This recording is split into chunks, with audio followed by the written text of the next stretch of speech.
Everyone. It is Alicia from Your Way Weight Loss, and I am here for my solo episode. And what better topic for me to talk about with you here today than alcohol?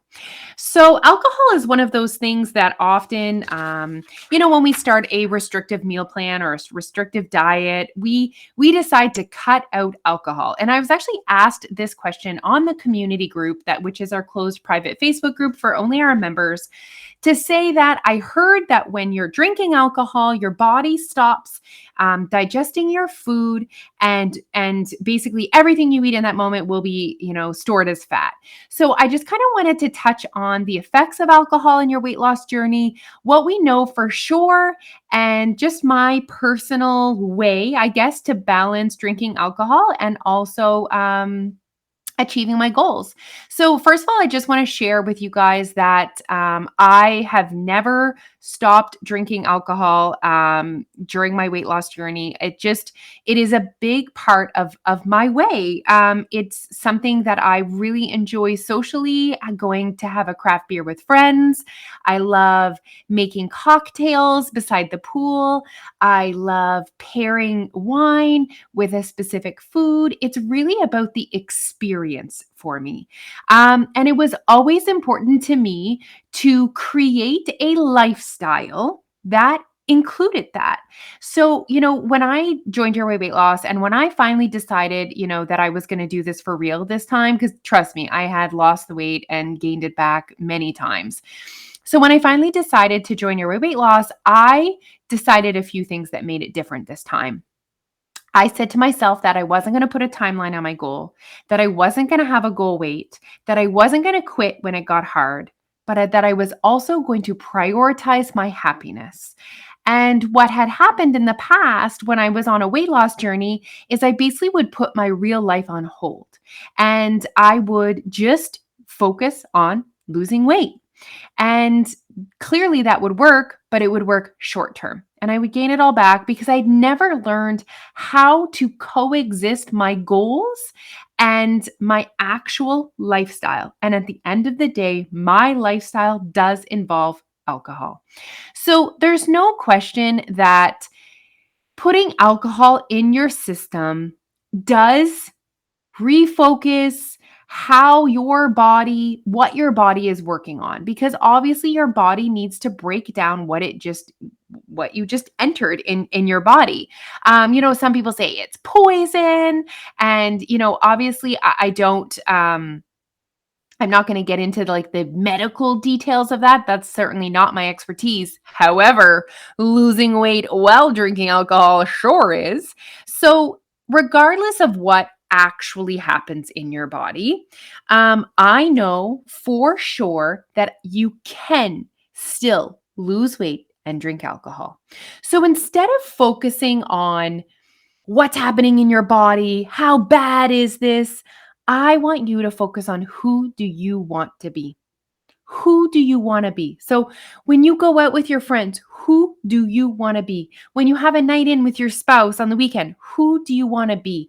And really let that lead your choices when it comes to, so many things, but also drinking alcohol. Let that lead your choices, okay? And how I balance this with my goals is being calorie aware, to be honest. So it's just like being calorie aware with my food. I'm also calorie aware with my alcohol. So I'm aware that craft beer is not the most calorie friendly drink of choice. Does that mean I don't drink it? Absolutely not. It just means I'm aware of it and then I choose. But you certainly can choose lower calorie alcohol. Wine, vodka, tequila are very good options for you if you're looking for the lower calorie option. They also, have come out with so many of those pre-mixed spritzers. Just FYI, there is calories in alcohol. Alcohol is actually the fourth macronutrient. And so sometimes people think, oh, yay, look at this 100-calorie drink. But what they don't realize, it's only 4% alcohol. So they basically reduced the alcohol to reduce the calories, which is fine if that is something that aligns with your choices, but just FYI to look out for that. So basically, just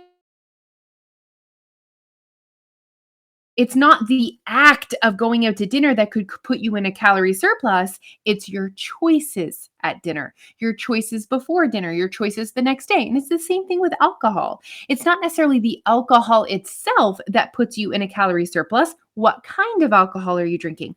What is the mix that you're using? That can play a huge role in the total number of calories you're consuming. So, I guess my advice to you, if you are someone that is looking to create a calorie deficit or just calorie maintenance or whatever, if you're someone that's listening to this podcast, obviously you're interested in this. My advice to you would be create calorie awareness. How many calories are in what you're consuming? And for no other reason other than to just give you yourself full information. A bottle of wine is like 650, 700 calories. I think that's great.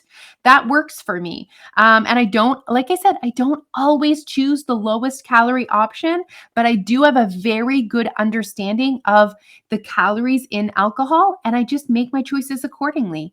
So mix can make a big difference.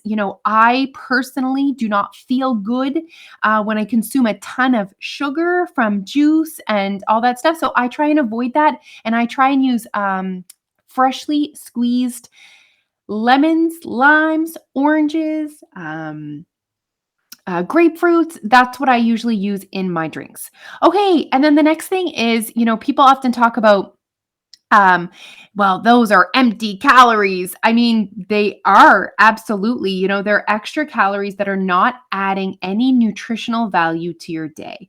And so if you think about it, let's say a bottle of wine at 600 and something calories, our brains register liquid a lot different than actual food.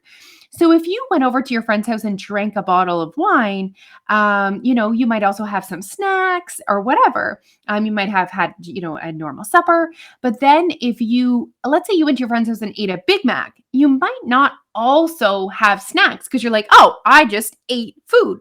I had a reasonable amount of calories, but you register it differently when it's liquid. So just being aware of that. And that's a reason why often alcohol gets such a bad. Okay, here's the thing, you guys.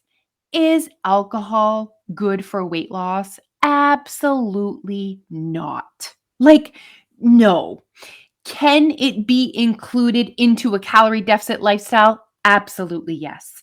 So it's basically like, what's important to you? What do you want to focus on right now?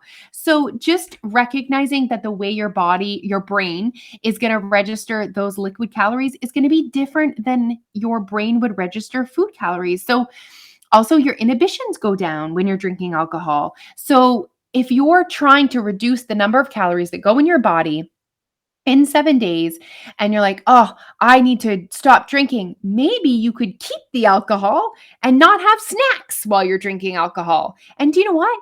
You're the boss of what you decide. If you are listening to this and you're like, "Alicia, absolutely not. What's the point of having a glass of wine if I can't also have a bowl of chips?" Do you know what? You're the boss. So if you want to have a glass of wine and a bowl of chips, go for it. Maybe you want to have 2 glasses of wine and no chips. Maybe you want to have 2 bowls of chips and no wine. I don't care. You really are the boss. But I just want you to know that you don't always have to get rid of alcohol if you don't want to. And to be aware that it's not necessarily the alcohol itself, it's all of our behavior around alcohol. So often it's a social setting. There's also snacks. Often snacks are not nutrient dense. They're usually they're usually calorie dense. So not only just what are you drinking, what are you using to mix your alcohol? How much alcohol are you drinking? What are you eating while you're drinking? And there's always the next day. So if you are drinking alcohol, what are you consuming the next day? Are you moving your body? So these are the questions that you could ask yourself. And these are the questions these are the things that really could impact your total calorie average for 7 days. So again, not just the alcohol, but the snacks while you're drinking, the hangover food, the inactivity the next day. So for me personally, how I approached this was that keeping alcohol was important to me. So what I would do would be to focus on reducing my number of drinks, let's say. I do try and have a glass of water in between each alcoholic drink. That really works well for me. I personally do not, for the most part, snack while I'm also drinking alcohol. It's been my strategy that I have a very healthy, hearty, nutrient dense supper before I start drinking. And that really it makes it so I'm not going in hungry. Like, if you're also hungry, you show up to a party, you drink 2 glasses of wine, and you're hungry, what do you think is gonna happen? You're gonna crush the dip. You're gonna crush the chicken wings, which again is fine if that's who you wanna be. So I wanted to be the person that went to the party and enjoyed time with their friends without worrying about what was in my alcohol. But I also wanted to be the person that went to the party and didn't just stand over the snack table and vacuum it in my mouth. That is who I wanted to be. So I really worked at eliminating that habit. So I must say, I rock that. I do not eat a lot of food while I am also drinking alcohol for the most part. And the next day, I basically said to myself, I do not want to be the person that feels like crap the next day.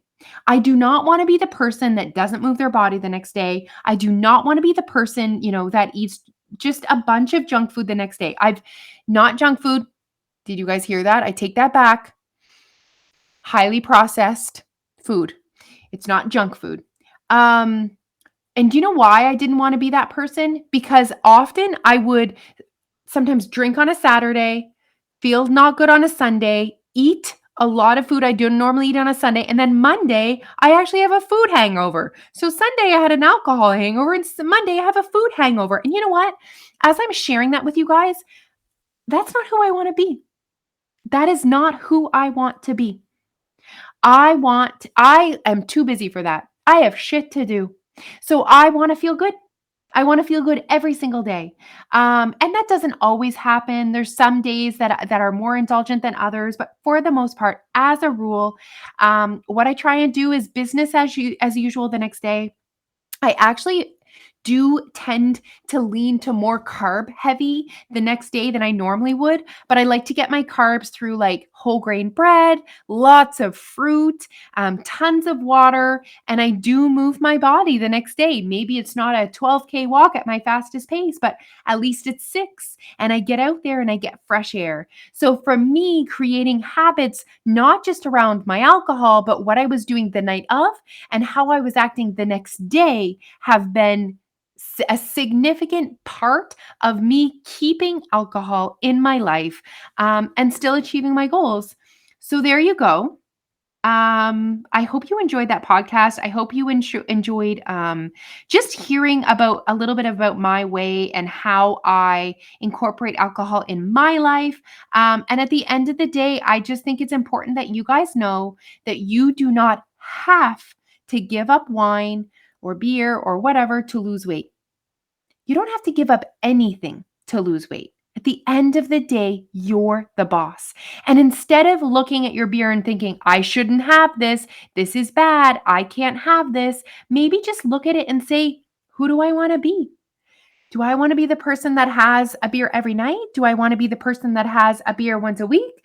Do I want to be a person who do you want to be? Really let that guide how you start to create your habits around drinking alcohol the night of and the next day. Okay, guys, thank you so much for tuning in. I'm enjoying these solo podcasts. Make sure that you guys send me a DM through Instagram with any solo podcast ideas you have, anything that you want to hear from me talk about. Okay, guys, bye.